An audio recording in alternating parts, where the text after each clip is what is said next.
آج ہم بات کریں گے انسانی تاریخ کی سب سے پہلی اور شاید سب سے اہم کہانی کی۔ یہ صرف آدم اور حوا کی داستان نہیں ہے، نہیں، یہ اصل میں ہم سب کی کہانی ہے۔ ایک ایسی کہانی جو ہمیں یاد دلاتی ہے کہ بھئی انسان سے غلطی تو ہوتی ہے، لیکن اس کے پاس ہمیشہ توبہ کا، ایک نئی شروعات کا موقع ہوتا ہے۔ تو اس سوال کا جواب ہمیں سیدھا وقت کے اس آغاز میں لے جاتا ہے جب یہ دنیا، یہ زمین انسان کے قدموں سے بالکل ناآشنا تھی۔ لیکن کہانی میں آگے بڑھنے سے پہلے ذرا ایک لمحے کے لیے سوچیں تو وہ آخر کیا منصوبہ تھا جس نے کائنات کی تقدیر کو ہمیشہ کے لیے بدل دیا؟ ذرا تصور کیجئے ایک ایسی کائنات جہاں ہر طرف نور ہی نور ہے اور فرشتے بس اپنے رب کی عبادت میں مصروف ہیں، اور پھر اس سکون میں اللہ تعالیٰ اپنے فرشتوں کو جمع کرتے ہیں اور ایک ایسے منصوبے کا اعلان کرتے ہیں جو سب کچھ بدلنے والا تھا۔ منصوبہ کیا تھا؟ کہ زمین پر اپنا ایک نائب، ایک خلیفہ بھیجا جائے گا۔ تو فرشتوں نے بہت ادب کے ساتھ عرض کیا، اے ہمارے رب، کیا آپ زمین پر ایک ایسی مخلوق بھیجنے والے ہیں جو وہاں جا کر فساد پھیلائے گی، خون بہائے گی، جبکہ ہم تو ہر پل آپ کی حمد و ثنا کرتے ہیں؟ مطلب ان کے سوال میں ایک سچی فکر تھی، ایک حقیقی خدشہ تھا کہ یہ نئی مخلوق زمین پر جا کر تباہی مچا دے گی۔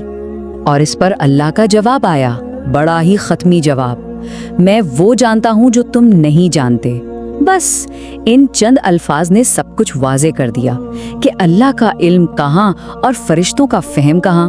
یہ ایک طرح سے یاد دہانی تھی کہ انسانیت کو بنانے کے پیچھے ایک بہت گہری حکمت چھپی ہے جسے صرف اور صرف بنانے والا ہی جانتا ہے۔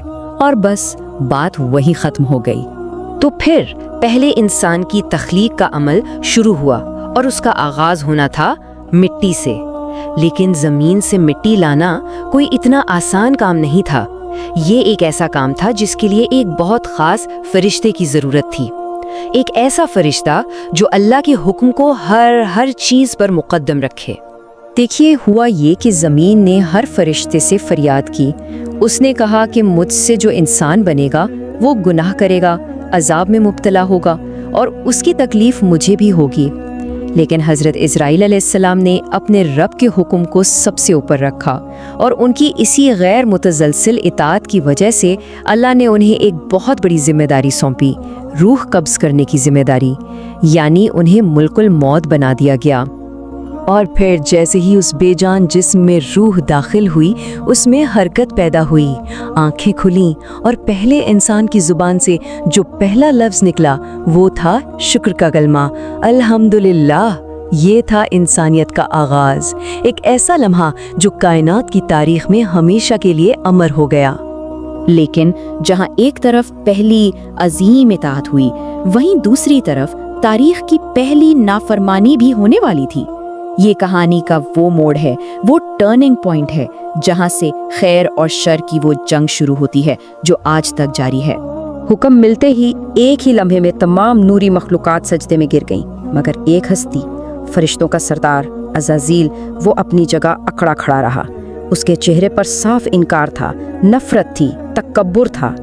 یہ وہ لمحہ تھا جس نے جنت کے سکون کو ہلا کر رکھ دیا اور اچھائی اور برائی کے بیچ میں ایک لکیر کھینچ دی۔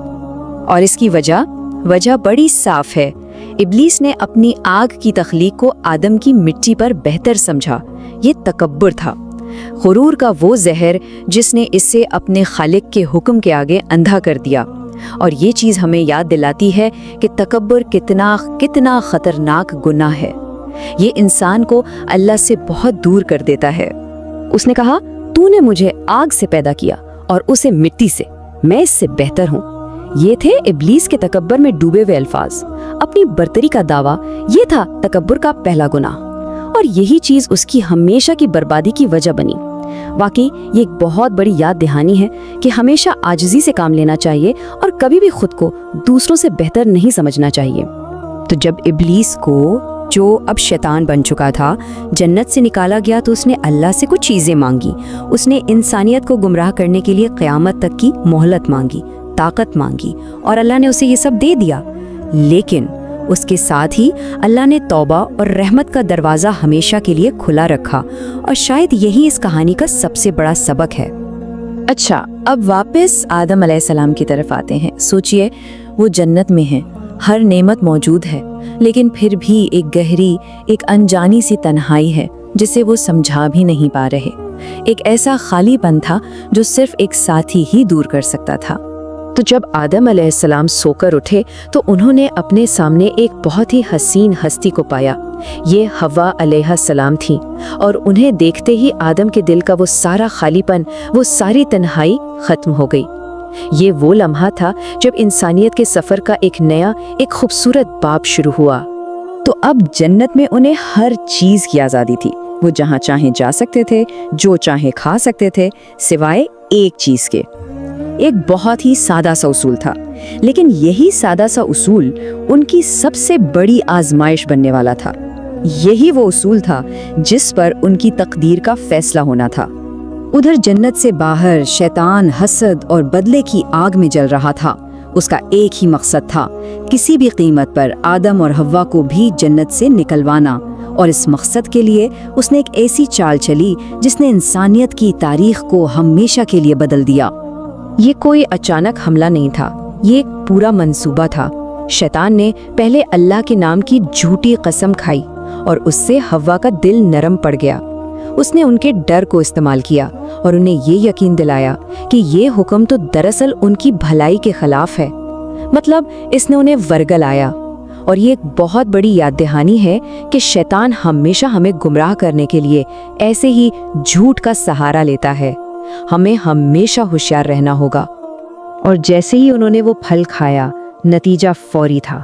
ایک ہی لمحے میں ان کے جسم سے وہ جنتی لباس اتر گئے اور انہیں اپنی غلطی کا شدت سے احساس ہوا، ایک گہری شرم اور پچھتاوے کا احساس۔ یہ وہ لمحہ تھا جس نے سب کچھ بدل دیا۔ اور یہاں سے کہانی کا اگلا باب شروع ہوتا ہے، جنت سے زمین کی طرف سفر اور انسانی زندگی کا باقاعدہ آغاز۔ اسے صرف سزا کے طور پر نہیں دیکھنا چاہیے، یہ ایک نئی شروعات بھی تھی، ایک ایسا تجربہ جس نے انہیں بہت کچھ سکھایا اور اپنے رب کے اور قریب کر دیا۔ تو انہیں زمین پر اتارا گیا، لیکن ایک ساتھ نہیں، وہ دونوں ایک دوسرے سے جدا تھے، تنہا تھے۔ سوچئے، ایک طرف جنت کی یادیں اور دوسری طرف اللہ کی نافرمانی کا گہرا افسوس۔ یہ ایک ایسا درد تھا جسے صرف اللہ کی رحمت ہی مٹا سکتی تھی۔ اور پھر توبہ کا ایک لمبا، بہت تکلیف دہ سلسلہ شروع ہوا۔ وہ سالوں تک روتے رہے، دن رات اللہ سے معافی اور رحمت مانگتے رہے۔ آخرکار ان کی سچی پکار، ان کی سچی توبہ سن لی گئی۔ اللہ نے انہیں معاف کر دیا، اور یہ اللہ کی رحمت کی وسعت کا سب سے بڑا ثبوت ہے۔ یہ ہمیں سکھاتا ہے کہ اللہ ہمیشہ معاف کرنے کے لیے تیار ہے، بس ہمیں اس کی رحمت سے کبھی مایوس نہیں ہونا چاہیے۔ پھر اللہ کے حکم سے وہ دونوں دوبارہ ملے، اور یہیں سے ہم سب کی یعنی پوری انسانیت کی کہانی شروع ہوئی۔ ان کی داستان ہمیں یہی سکھاتی ہے کہ غلطی کے بعد بھی توبہ اور واپسی کا راستہ ہمیشہ کھلا ہے۔ یہ یاد دلاتی ہے کہ ہم سب ایک ہی خاندان ہیں اور ہمیں ہمیشہ ایک دوسرے کا سہارا بننا ہے۔ تو آخر میں یہ سوال اس پوری کہانی کا نچوڑ ہے۔ یہ ہمیں یاد دلاتا ہے کہ انسان ہونے کا مطلب یہ نہیں کہ ہم سے کبھی کوئی غلطی ہی نہ ہو، بلکہ انسان ہونے کا مطلب ہے اپنی غلطیوں سے سیکھنا، توبہ کرنا اور مسلسل خود کو بہتر بنانے کی کوشش کرتے رہنا۔ تو سوچئے گا، کسی بھی انسان کے سفر میں زیادہ اہم کیا ہے؟ کبھی نہ گرنا، یا ہر بار گرنے کے بعد پہلے سے زیادہ مضبوطی سے اٹھ کھڑا ہونا؟